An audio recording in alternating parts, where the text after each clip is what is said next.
প্রথমবার বিপিএলে সুযোগ পাওয়ার একটা আনন্দ অন্যরকম ছিল, এক্সাইটিং মুভমেন্ট ছিল। আমার অ্যাচিভমেন্টের থেকে আমি যতটা বেশি খুশি না হই, অনেক অনেক বেশি খুশি হয় আমার মা।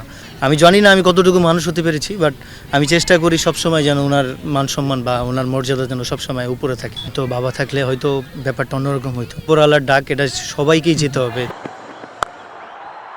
2022 আন্ডার-19 বিশ্বকাপে বাংলাদেশ দলের গর্বিত সদস্য শেষ দুই ডিপিএলে 500-এর ওপর অধিক রান করেছেন। রিসেন্টলি তিনি বিপিএলে দলের সুযোগ পেয়েছেন চট্টগ্রাম রয়্যালসের হয়ে। বলছিলাম মাহফিজুর রবিনের কথা।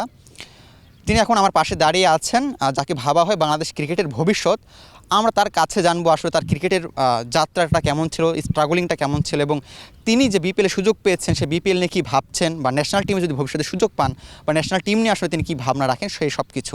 অকশনটা টিভিতে দেখেছেন, তখন আসলে আপনার ফিলিংসটা কেমন ছিল, এবং এরপরে ফ্যামিলির সঙ্গে কথা হয়েছিল, ফ্যামিলি থেকে প্রতিক্রিয়াটা আসলে কেমন ছিল যখন আপনি প্রথমবার বিপিএল সুযোগ পেলেন? বিপিএলে আসলে প্রথমবার বিপিএলে সুযোগ পাওয়ার একটা আনন্দ অন্যরকম ছিল, এক্সাইটিং মুভমেন্ট ছিল। বাট আমি জানি আমার কাজ এটাই। তো অ্যাট দ্য সেম মুভমেন্ট আমি যখন বুঝতে পেরেছি যে আমাকে নেওয়া হবে, আমি যখন সিলেক্ট হই তখন আর কি একটা এক্সাইটিং কাজ করতেছিল। ফার্স্ট টাইম একটা বিপিএলে ডাক পাওয়া।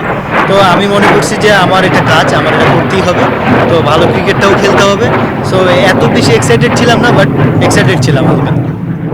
নাইম শেখ, পল স্টার্লিংয়ের মতো দলে আপনি সুযোগ পেয়েছেন, তাদের সঙ্গে আপনি খেলবেন, ড্রেসিং রুম শেয়ার করবেন। আর নাইম শেখ অনেকদিন ধরে ক্রিকেট খেলে, পল স্টার্লিং সারা বিশ্বে পরিচিত, তার অনেক অভিজ্ঞতা রয়েছে। অবশ্যই আসলে তাদের থেকে অনেক কিছু শেখার ইচ্ছা থাকবে। আসলে কী কী শিখতে চান তাদের থেকে? আসলে দুজনই ওপেনার ব্যাটসম্যান। একজন ডোমেস্টিকে খুব ভালো ক্রিকেট খেলেন নাইম ভাই, তার সাথে আমি দীর্ঘদিন ক্রিকেট খেলতেছি, একসাথে ওপেন করতেছি। তার থেকে কন্টিনিউয়াসলি আমি শিখে ট্রাই করি। আমি যেখানেই খেলি, ডিপিএল বলেন, এনসিএল বলেন, এনসিএল টি20, তার সাথে আমি প্রায় 3-4 বছর ধরে একসাথে ওপেন করতেছি। তো উনি আমাকে অনেক হেল্প করে ব্যাটিংয়ের সাইডে, অ্যাজ এ সব কিছুই। আর পল স্টার্লিংয়ের সাথে খেলা হয়নি, এবার প্রথমবার। তো চেষ্টা করব ওনার সাথে ওনার অভিজ্ঞতাটা নেওয়ার, আর যেগুলো দিক ভালো আমার লাগে, আমার ভবিষ্যতে কাজে লাগবে, সেগুলো নেওয়ার চেষ্টা করবো ইনশাল্লাহ। বাংলাদেশের মানে ফ্র্যাঞ্চাইজি লিগ বলেন বা ঘরোয়া ক্রিকেটের কথা যদি বলি, বিপিএল সবচেয়ে বড় টুর্নামেন্ট বাংলাদেশের। এখানে ভালো করলে লাইমলাইট পাওয়া যায়, দর্শকের কাছে একটা ভালো পরিচিতি পাওয়া যায়, এবং সবথেকে সহজ আর কি জাতীয় দলের দরজা খোলার জন্য। সব কিছু মিলিয়ে বিপিএল নিয়ে আপনার প্ল্যানিং কী, এবং কতটুকু আশাবাদী যে আসলে আপনার একটা লক্ষ্য নিশ্চয়ই আছে বিপিএল নিয়ে? অবশ্যই, যদি আমি সুযোগ পাই ইনশাল্লাহ আমি আমার সেরাটা দিয়ে চেষ্টা করব। আমি আমার দল যেটা চাচ্ছে, বা আমি আমার পার্সোনাল গোল অ্যাডজাস্ট করার চেষ্টা করব, যেটা আমি পারি আমি ওইটাই শো করার চেষ্টা করব ইনশাল্লাহ। একটু আপনার ছোটোবেলার গল্পে আসতে চাই, ছোটোবেলার ক্রিকেট আপনার যে যাত্রাটা হয়েছে সেখানে একটু আসতে চাই। অনেকেই জানেন, অনেকে আবার জানেন না। এটা আনফর্চুনেট যে আপনি খুব ছোটোবেলা আপনার বাবাকে হারিয়েছিলেন। এরপরে আসলে আপনার মা আসলে আপনার সব কিছু ছিল, আপনার মা সব কিছু করেছেন। যেটা হয় যে আমরা যখন এই ছোটো বয়সে ক্রিকেট খেলা শুরু করতে চাই, সেখানে আসলে প্রতিবেশী থেকে শুরু করে নানান জনের নানান কথা থাকে। সেখানে আপনি বাবাকে পাননি ছোটোবেলায়। সব কিছু মিলে আপনার ক্রিকেটের যাত্রাটা কতটা কঠিন ছিল, এবং কীভাবে আসলে স্ট্রাগল বা সব কিছু আসলে সামলে এত দূর এসেছেন? আসলে সব তো উপরওয়ালার হাতে, আমি কি করব না করব, রিজিক তো উপরওয়ালায় লিখে রাখছে। তো আমি একটা হয়তো উদাহরণ, যারা আমাকে হেল্প করছে তারা হয়তো উছিলা। সো এখানে আসতে অবশ্যই স্ট্রাগল করা লাগছে। একটা নর্মাল পার্সন যেভাবে ইজিলি আসতে পারে, হয়তো বা আমার ওরকম ছিল না। বাট আমার যে কমতি ছিল তা না, আমার অনেক কিছু ছিল। আমার মা ছিল, আমার ভাই ছিল, আমার দুলাভাই ছিল, আমার বোন ছিল। তো ওরা আমার একটা স্ট্রেংথের জায়গা। তো আমার বন্ধুরা ছিল। যখন একটা সেম মুমেন্ট আমাকে একটা পর্যায়ে আসি, আমাকে অনেকেই সাহায্য করছে। নট অনলি আমার ফ্যামিলির বাইরেও তারা অনেক হেল্পফুল ছিল। আমার লাইফে ইম্প্যাক্ট ফেলছে, যারা আমি এত দূর আসার পিছনে তাদের অবদান অনেক। যেটা একটু আগে বলছিলাম যে আপনি খুব ছোট বয়সে বাবাকে হারিয়েছেন। আমি যতদূর ভাবি এখন বা মনে করি, সেটা হলো আপনি এত ছোট বয়সে হারিয়েছেন, হয়তো বা আপনার বাবার কথা খুব একটা মনেও নেই। সো তারপরেও যদি বলি, আসলে আপনি এত দূর এসেছেন, ভবিষ্যতে আরও অনেক দূর যাবেন। এটা কি আসলে বাবাকে মিস করেন কিনা? হয়তো আপনার বাবা থাকলে আপনাকে নিয়ে প্রাউড ফিল করতো। অবশ্যই, যখন ছোটোবেলা বিকেএসপিতে যেতাম তখন থেকেই মিস করতাম যে হয়তো বাবা থাকলে হয়তো ব্যাপারটা অন্যরকম হইতো। উনি অনেক খুশি হইতো, বা আমিও অনেক খুশি হতাম যে না, এট দ্য সেম মুমেন্ট আমি যে কখনো বাবা বলে ভালো করে ডাক দিতে পারিনি। তো আমার মনেও একটা আক্ষেপ ছিল যে আমি কখনোই ডাক দিতে পারিনি। তো সেই আক্ষেপের জায়গা থেকে সারা জীবন আক্ষেপটা থাকবেই। যেহেতু উপরওয়ালার ডাক, এটা সবাইকেই যেতে হবে। তো বাস্তবতা মেনেই আর কি জীবনটা শুরু করছিলাম। তো ওই বাস্তবতা মেনেই আসি। তো তো অ্যাট দ্য সেম মোমেন্ট যদি এখন দেখা যায় যে উনি যদি থাকতো, অবশ্যই আমার কাছে মনে অনেক খুশি হতেন। এখন পর্যন্ত যদি বলি তাহলে লাইফে ক্রিকেট নিয়ে সবচেয়ে সুন্দর মুহূর্ত বা আবেগের মুহূর্ত বা সেরা মুহূর্ত আসলে কোনটি? আসলে ক্রিকেট নিয়ে আবেগের মুহূর্ত মনে হয় আমার আম্মুকে নিয়েই। কারণ উনি খুব আশা করে বসে থাকেন সব সময় যে হয়তো বা এত কষ্ট করে আসছে বা এত কিছু করতেছে, এত কষ্ট করতেছে, বা উনি এত কষ্ট করছে লাইফে। তো আমার কাছে মনে হয় আমার অ্যাচিভমেন্টের থেকে আমি যতটা বেশি খুশি না হই, অনেক অনেক বেশি খুশি হয় আমার মা। তো আমার কাছে মনে হয় আমি কিছু অ্যাচিভ করতে পারলে বা আমি একটা ভালো জায়গায় খেলতে পারলে আমার মা খুব খুশি হয়। তো আমার কাছে ওটাই ভালো লাগার অনুভূতি যে আমি একটা ভালো জায়গায় অ্যাচিভ করতেছি, আমার মা খুব খুশি। আপনার মায়ের কথা আরেকটু যদি আসতে চাই, যেটা আমি এই ইন্টারভিউ শুরুতেও বলেছিলাম যে আপনি বেশি স্ট্রাগল করে এই জায়গায় এসেছেন। যখন ক্রিকেটে আপনি শুরু করলেন, যাত্রাটা শুরু করলেন, আশেপাশে সব লোকজন জেনে গেল, জানতে পারলো আপনি আসলে ক্রিকেট ক্যারিয়ার হিসেবে বেছে নিতে চান, ওই সময় আসলে আপনি নিজে ছাড়াও আপনার মাকে আসলে কী ফেস করতে হয়েছিল সমাজ থেকে বা সোসাইটি থেকে? কোনো রকমের কোনো মানে থাকে না বাধা বা কটু কথা বা এনিথিং?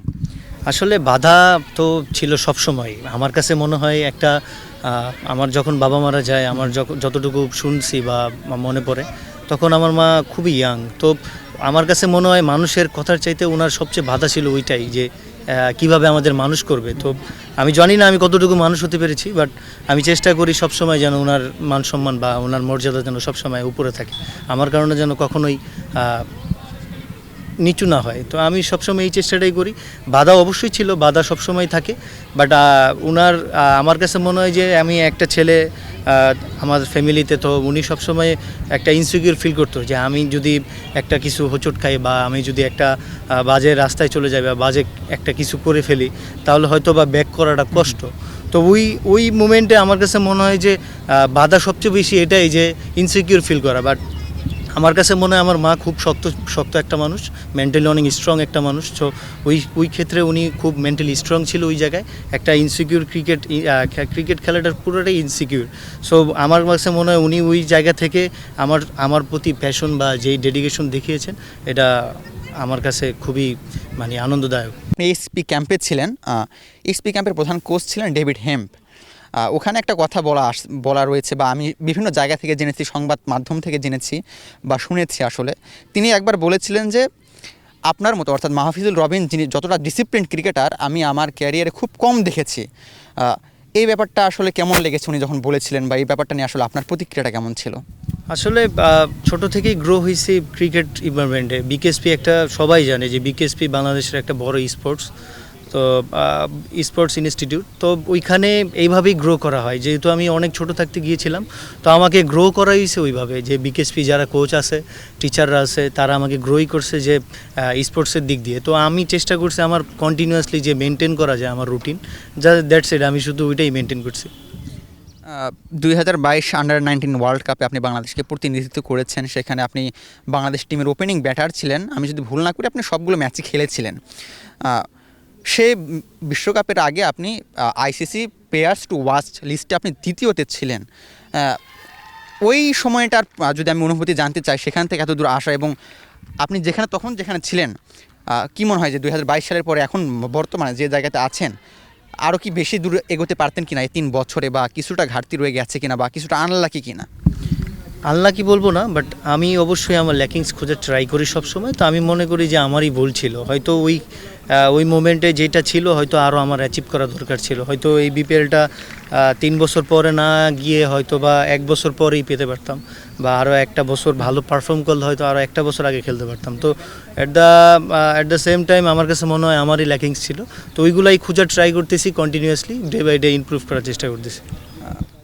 সেলফ ক্রিটিসিজম আর কি, যেটা খুবই ভালো। বাট এখানে কি অন্য কোনো কারণ থাকতে পারে কিনা? যেমন ধরেন থাকে না যে একটা পার্শিয়ালিটির ব্যাপার থাকে, আমরা শুনে থাকি বা সবসময় জেনে আসছি যে সব জায়গায় একটু পার্শিয়ালিটি থাকে। আপনার ক্ষেত্রে এটা কি একটু আনফর্চুনেট কিনা? হয়তো বা আপনি কারো থেকে যদি আরেকটু বেশি সান্নিধ্য পেতেন বা আরেকটু হয়তো বা চোখে পড়তেন, তাহলে হয়তো আরেকটু আগেই এই জায়গাটাতে আসতে পারতেন। এটা তো অবশ্যই, বাট আমি মনে করি যে এটা তো আমার কাজ না। আমার কাজ হলো পারফর্ম করা, আমাকে সুযোগ তৈরি করে দেওয়া। আমার কাজ হলো মাঠে পারফর্ম করা।